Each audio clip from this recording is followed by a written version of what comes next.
ढोलकपुर नाम का गांव था। वहां के लोग काफी खुश रहते थे। सभी के सभी लोग अपना अपना काम किया करते थे, एक दूसरे का मदद भी किया करते थे। सभी लोग एक दूसरे के खेत में काम किया करते थे। आस पड़ोस के गांव वाले भी उस राज्य का नाम लिया करते थे। राजा भी अपने प्रजा से खुश रहता था। राजा भी सभी की मदद किया करते थे। आए दिन सभी लोग राजा की तारीफ भी किया करते थे। सभी गांव वाले शाम होते ही कोई भी घर से बाहर नहीं आता था। सभी लोग उस चुड़ैल से डरते थे। गांव का एक बच्चा भी नहीं निकलता था, इतना खौफ था सभी के अंदर। राजा भी उस चुड़ैल से परेशान रहने लगे थे। कोई भी समय पे लगान नहीं दे पाता था। सभी लोग राजा से उस चुड़ैल के बारे में शिकायत करते थे। एक दिन राजू ने सोचा कि अब मैं राजा पे पास जाके बोलता हूँ कि कब तक हम खौफ में रहेंगे गांव वाले, कब इस चुड़ैल से छुटकारा मिलेगा हम सबको। फिर वहां से चला गया महल की ओर। गांव से निकलकर महल की ओर आने लगा। तभी सैनिक ने उसे रोका। तुम कौन हो, यहाँ क्या कर रहे हो, और तुम्हारा नाम क्या है? मैं पास के गांव का हूं। मैं राजा के पास शिकायत लेकर आया हूं। हम सब कब तक उस चुड़ैल के साए में रहेंगे? कोई भी उसका हल नहीं निकालता है। हम करे तो क्या करें? आप यहाँ रुकिए, मैं राजा साहब को बोलता हूँ, कोई पास के गांव से आया है आपसे मिलने। सैनिक वहां से चला गया महल के अंदर। महाराज, कोई पास के गांव से आया है, समस्या को लेकर काफी परेशान भी लग रहा है। आपकी इजाजत हो तो उसको मैं अंदर भेज दूं। ले आओ उसे, हम भी देखे क्या परेशानी है। उसको गांव वाले को लेकर उसे क्या परेशानी है। सैनिक वहां से चला गया। द्वार पे राजू को महल में भेज दिया। राजा से मिलने के लिए अंदर पहुंचते ही राजा को नमस्ते बोला। राजा साहब, हम सब कब तक उस चुड़ैल के साए में रहेंगे? कुछ तो करिए आप। सब लोग शाम को घर से बाहर नहीं निकलते। सभी लोग उस 3 सर वाली चुड़ैल को देखकर डर से लगता है। किसी न किसी को जान से मार भी दिया करती है। आप सब गांव वाले परेशान मत रहो, हम जल्दी से जल्दी कुछ ना कुछ उपाय करते हैं। उस चुड़ैल का जितना जल्दी हो सके हम करते हैं। हम भी उस चुड़ैल से परेशान रहने लगे हैं। राजकुमार भी शाम को कहीं नहीं जाते हैं। जब से उस चुड़ैल को देखे हैं तब से वो डर के साए में रहने लगे हैं। उनको देखकर हम भी कई दिनों से कुछ खा पी नहीं रहे हैं। आप सभी गांव वाले को बोल देना राजा साहब, उस चुड़ैल से जल्दी सबको निजात दिला के रहेंगे। वहां से चला गया राजू अपने घर की ओर। राजा सोच में पड़ गए। अब मैं करूँ तो क्या करूँ? उस चुड़ैल को कैसे गांव वाले से छुटकारा दिला के रहूं? तभी राजा ने मंत्री की ओर देखा। मंत्री जी, आप ही बताइए इसका हल कैसे निकाले। हमें तो कुछ भी समझ भी नहीं आ रहा है। जब से हमने अपने बड़े बेटे को देखा है तब से कुछ भी समझ में नहीं आ रहा है। महाराज, मैं भी यही सोच रहा हूं, इसका हल कैसे निकलेगा। हमें भी कुछ भी समझ में नहीं आ रहा है। कुछ भी नहीं किए तो कुछ दिनों में सभी गांव वाले मारे जाएंगे, एक एक करके एक दिन। ऐसे तो कोई भी इस राज्य में नहीं बचेगा एक दिन। आपकी बात तो सही है महाराज। जब कोई भी नहीं बचेगा, हम किसे अपने शाही खेतों में काम कराएंगे। अगले दिन सभी गांव वाले भूल जाते थे कल क्या हुआ है। हमारे साथ सभी लोग अपने अपने काम में लग जाते थे। राजा के खेतों में कई लोग काम भी किया करते। उनमें से राजू भी था। वो भी राजा के खेतों में काम करता था। उसके पास अपनी खुद की कोई भी जमीन नहीं थी, इसलिए राजा के शाही खेतों में काम किया करता था। रोजाना की तरह वो घर से निकलकर खेतों की ओर चला गया। तभी उसे एक तांत्रिक कहीं से आ रहे थे। राजू ने सोचा, तांत्रिक बाबा तो काफी सिद्ध पुरुष लग रहे हैं, इनसे मैं पूछता हूँ इस परेशानियों के बारे में। तांत्रिक बाबा के पास चला गया परेशानियों के बारे में पूछने। बाबा रुकिए, जरा मुझे आपसे काम है कुछ। सभी गांव वाले इस मुसीबत से परेशान हैं। आप ही कुछ उपाय बताएं हमको। बोलो बच्चा, क्या परेशानी है तुमको? मुझे इस तरह यहाँ क्यों रोका है आपने? बाबा को सब कुछ बता दिया, गांव में क्या क्या हो रहा है। 3 सर वाली चुड़ैल के बारे में भी बताया, कब आती है और कब जाती है। बेटा तुम परेशान मत रहो, मैं इसका हल कैसे भी निकाल के रहूंगा। मैं अभी एक जरूरी काम से कहीं जा रहा हूँ। मैं आपको कल मिलता हूँ। पड़ोस के गांव में मेरा बसेरा है, वहां पे आ जाना। आप मुझे वहीं पे मिलना, मैं आपको सब कुछ बता दूंगा। वो कौन है और कैसे आई है इस गांव में, और कब जाएगी वो भी किसी ने मारा है या आत्महत्या की है वो भी मालूम हो जाएगा। आप मुझे कल शाम को मिलना। हाँ। इतना बोलकर बाबा वहां से चला गया दूसरे गांव में। राजू भी चला गया राजा के खेतों में काम करने। खेतों में पहुंचते ही राजू काम करने लगा। तभी वहां पे मंत्री और राजा आए देखने, आज खेतों में सही तरीके से काम हो रहा है कि नहीं। मंत्री सभी को देखने लगे। सभी के सभी अपने अपने काम में लगे हुए थे। कोई भी मंत्री की ओर नहीं देख रहा था। सबके सब मन लगा के काम कर रहे थे। महाराज, देखो, लगता है इस बार हमारी फसल काफी अच्छी और बेहतर होगी। सभी लोग बढ़िया से काम कर रहे हैं। इस साल तो दुगना फसल होना ही चाहिए महाराज। आप ठीक कह रहे हैं मंत्री जी। वाकई इस बार तो खेतों की जुताई काफी अच्छी लग रही है। ऐसा ही चलता रहा तो दुगना फसल होगा ही इस साल। चुड़ैल बर्बाद ना कर दे हर साल की तरह फसल को, नहीं तो हम सब इस बार भी देखते रह जाएंगे, सभी के सभी लोग। ठीक कहा आपने महाराज। इस चुड़ैल से तो सभी गांव वाले परेशान रहने लगे हैं। मैंने एक बाबा से बात की है। उन्होंने आज मुझे बुलाया है। कुछ ही देर में जाऊंगा उनके पास। मैंने पता लगाया है कि वो काफी मंत्र भी जानते हैं। कई लोग की परेशानियों को दूर किए हुए हैं। आज मैं भी जाऊंगा उनके पास। महाराज, मैं आपको कल बताऊंगा सब कुछ। बाबा ने क्या क्या बोला है उस चुड़ैल के बारे में। कुछ ही देर में मंत्री वहां से चला गया बाबा के पास। सभी गांव वाले पूछने लगे, मंत्री जी, अभी तक कुछ हुआ कि नहीं? चुड़ैल का चुपचाप वहां से चले गए। जंगल की ओर से जाने लगे। काफी अंदर और घने जंगलों में बसेरा है। बाबा का मंत्री को पहुंचते पहुंचते शाम हो गया था। वो एक कुटिया के पास आकर बैठ गए। कुछ ही देर बाद वहां पे एक बूढ़ा आदमी आया कुटिया के पास। तांत्रिक बाबा अभी और कितना दूर होंगे? मैं चलते काफी थक गया हूँ। अभी तक मैं उनके पास नहीं पहुंचा हूँ। काफी रात भी लग रही है। अब तो बूढ़ा आदमी मंत्री को बताने लगा वो अभी कितना दूर है। इतना सुनते ही मंत्री वहां से चला गया। तांत्रिक बाबा के पास कुछ दूर तक चलता रहा।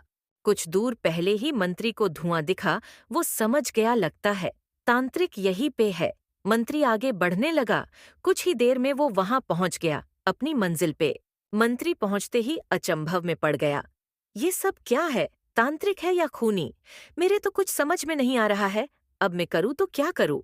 डरते हुए मंत्री ने बोला, तांत्रिक बाबा, मुझ आपसे एक काम है, जो कि हमारे राज्य में एक चुड़ैल का खौफ है। आए दिन किसी न किसी की जान ले लेती है। सभी लोग उसकी खौफ से बाहर निकल नहीं रहे हैं।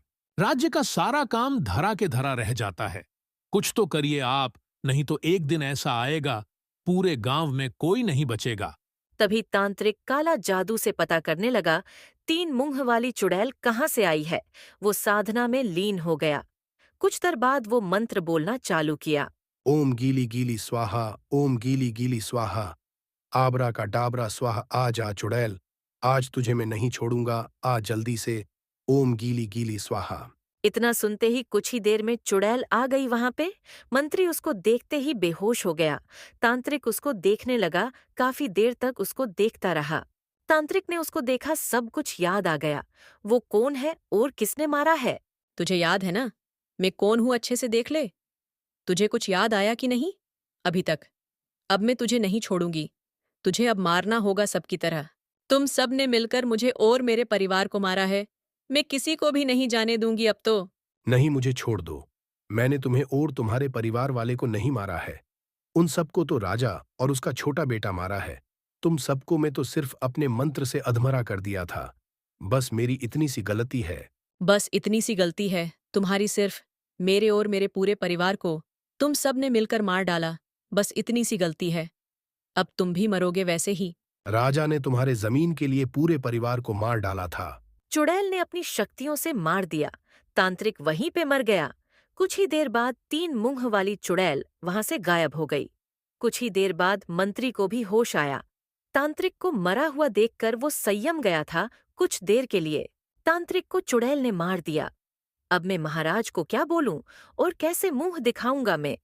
अब कुछ ही देर बाद महल की ओर चला गया। सुबह होते ही महाराज के सामने आकर चुपचाप खड़ा था। मंत्री सोच में पड़ गया, अब मैं महाराज को कैसे बोलूं कि तांत्रिक को चुड़ैल ने मार दिया। कुछ समय के बाद मंत्री ने बोला, महाराज को। महाराज, तांत्रिक को भी उस चुड़ैल ने मार दिया। वो काफी भयानक दिख रही थी। उसके सच में 3 मुंह है। उसे देखते ही मैं बेहोश हो गया था। तांत्रिक मुझे बताने से पहले ही चुड़ैल ने मार दिया। अब इस राज्य का क्या होगा?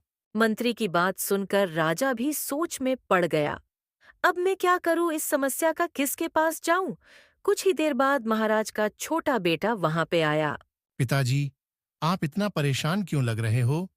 क्या मुश्किल आन पड़ी है? आप पर मंत्री जी को क्या हुआ है? वह इस तरह इतने शांत क्यों खड़े हैं? कुछ तो बताओ मुझे भी। राजा ने सब कुछ बता दिया। राजकुमार को वह भी सोच में पड़ गए। अब इसका हल कैसे मिलेगा? राजकुमार ने सोचा कि मैं उस चुड़ैल से मिलता हूँ, तुम कौन हो? इन गांव वालों को क्यों परेशान कर रही हो? तुम्हें क्या चाहिए? राजकुमार वहां से चले गए अपने कमरे में। कुछ देर बाद मंत्री भी वहां से चले गए। शाम होते ही राजकुमार ने मंत्री से पूछा। मंत्री जी, उस चुड़ैल को गांव से कैसे भगाए? कुछ तो उपाय होगा ना? आप चुप क्यों हैं मंत्री जी? मैं क्या बोलूं राजकुमार, आपको जब से मैं उस 3 मुंह वाली चुड़ैल को देखा हूं, तब से मुझे नींद चैन सब कुछ उड़सा गया है मेरा। मुझे कुछ समझ में नहीं आ रहा। अभी भी मेरे आंखों के सामने आ रही है वो। मुझे कुछ समय के लिए अकेले रहने दो। मंत्री वहां से चला गया अपने कमरे में। राजकुमार को कुछ समझ में नहीं आ रहा था। चुपचाप वो गांव की ओर निकल गया। गांव में पहुंचते ही सभी से पूछने लगा उस चुड़ैल के बारे में। कोई भी उसका नाम भी नहीं ले रहे थे। कोई भी नहीं बता रहा था उस चुड़ैल के बारे में। राजकुमार को और टेंशन होने लगी। थोड़ा और आगे चले गए। एक पेड़ के पास जाकर खड़े हो गए। वो सोच में पड़ गए, अब मैं करूं तो क्या करूं? कोई भी नहीं बता रहा है मुझे उस चुड़ैल के बारे में। तभी उसे राजू दिखा, कहीं से आ रहा था। उसने राजू को रोककर चुड़ैल के बारे में पूछने लगा। राजू ने सब कुछ बता दिया। चुड़ैल के बारे में वो वहां से चला गया अपने घर की ओर। कुछ देर बाद शाम होते ही राजू भी उस तांत्रिक बाबा के पास चला गया। दूसरे गांव में पहुंचते ही तांत्रिक बाबा को ढूंढने लग गया। तांत्रिक बाबा एक किनारे गांव से दूर मिले। वहां वो साधना में लीन थे। तभी राजू ने तांत्रिक बाबा को आवाज दी। तांत्रिक बाबा मैं आ गया। हुआ आपने बुलाया था। मुझे चुड़ैल के सिलसिले में बात करनी थी आपसे। इतना सुनते ही तांत्रिक बाबा लीन से बाहर आए। राजू को कुछ देर तक देखते रह गए। राजू को बैठने को कहा। राजू ने चुड़ैल के बारे में सब कुछ बता दिया। तांत्रिक बाबा सब कुछ ध्यान से सुन रहे थे। वो अपने मंत्र से चुड़ैल को बुलाया। राजू उस देखकर संयम सा गया था कुछ देर के लिए। तभी तांत्रिक बाबा ने उसको एक मंत्र से कैद कर दिया। वो वहां से भाग नहीं पाई। तभी तांत्रिक बाबा ने उसको बोलने को कहा। मुझे और मेरे परिवार को मारकर दफना दिया गया है। राजा और उसके बेटे ने, उसमें तांत्रिक भी शामिल था। मैंने उसको मार दिया। अब राजा और उसके बेटे की बारी है। मैं नहीं छोड़ूंगी उन सबको। बहुत बुरी तरह मार दिया है मेरे छोटे छोटे बच्चों को। मैं इनको भी वैसे ही मारूंगी तड़पा के। सभी लोग चुड़ैल को देखते रह गए। कुछ देर बाद तांत्रिक बाबा ने अपने तंत्र शक्ति से उसे आजाद कर दिया। तुम परेशान मत रहो, तुम उन दोनों को मार देना। हाँ, कल शाम को गांव में आना, मैं भी वहीं पे रहूंगा। ठीक है, अभी तुम जा सकती हो। इतना सुनते ही वहां से चली गई। बाबा ने सब कुछ बता दिया।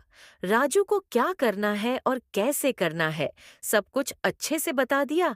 राजा और उसके बेटे को कहाँ पे लाना है। कुछ देर बाद राजू वहां से चला गया अपने गांव की ओर। गांव में जाते ही सभी लोग राजू से पूछने लगे, तांत्रिक बाबा ने क्या बोला? सभी को बताने लगा क्या क्या हुआ है वहां पे। सभी को बता के अपने घर की ओर चला गया। घर पे पहुंचते ही सोचने लगा, महाराज और उसके बेटों ने मिलकर एक परिवार को मार दिया कुछ जमीनों के लिए बस। महाराज के पास कितनी जमीन है, फिर भी उनको इतनी लालच आई थी जो छोटे छोटे बच्चों को मार दिया। दया भी नहीं आई होगी। कितना घिनौना काम किया है। महाराज ने कल उन सबको सजा मिलके रहेगी। सुबह होते ही राजू अपने काम में व्यस्त हो गया। सबको ऐसे दिख रहा था जैसे राजू को मालूम न हो कुछ भी। राजा के पास संदेश पहुंचा दिया, शाम को बाबा आ रहे हैं। उस चुड़ैल से छुटकारा पाने के लिए आपको भी आना है वहां पे। शाम होते ही सभी लोग गांव में इकट्ठा हो गए। तभी चुड़ैल भी आई। सबके सामने सब लोग देख के डर गए। 3 मुंह वाली चुड़ैल को राजा की ओर घूर घूर से देखने लगी। तभी तांत्रिक बाबा ने सच बोलने को कहा चुड़ैल से। मुझे और मेरे पूरे परिवार को राजा और उसके बेटे में मिलकर मारा है। मेरे जमीन के लिए जिंदा जमीन में दफना दिया सबको। तभी से मैं इसको मारने के लिए घूम रही हूँ।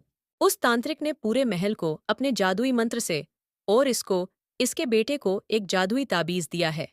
जो कि उन लोगों के पास जा नहीं पाती हूँ। मैंने उस तांत्रिक को मार दिया, अब इन दोनों की बारी है। राजा उसको देखता रह गया। वो सोच में पड़ गया। मैं इसको और इसके पूरे परिवार को मार डाला था। ये चुड़ैल कैसे बन गई? इसे जला दिया होता तो आज मैं इन सब के सामने नहीं आता कभी भी। अब मैं क्या करूं? अब तो मेरा सच सबके सामने आने वाला है। अब मैं करूं तो क्या करूं? अब तो तांत्रिक भी मर गया है। कुछ याद आया कि नहीं महाराज? तुमने मुझे किस तरह मारा था कि मैं याद दिलाऊं जरा सा? मुझे और मेरे बेटे को छोड़ दो, हमसे बहुत बड़ी गलती हुई है। मेरे एक बेटा तभी से पागल सा हो गया है। हाँ, मत मारो। ऐसे गलती कभी नहीं करेंगे हम, आज से हमें जाने दो। चुड़ैल एक बात भी नहीं मानी उसने। राजा और उसके बेटे को मार दिया। अपना गुस्सा खत्म करके वो हमेशा से चली गई। गांव को छोड़ के राजू ने बाबा का धन्यवाद किया। कर्मों का फल सबको एक न एक दिन मिलता है। कभी भी किसी के साथ बुरा नहीं करना चाहिए। जीवन की यही सीख है।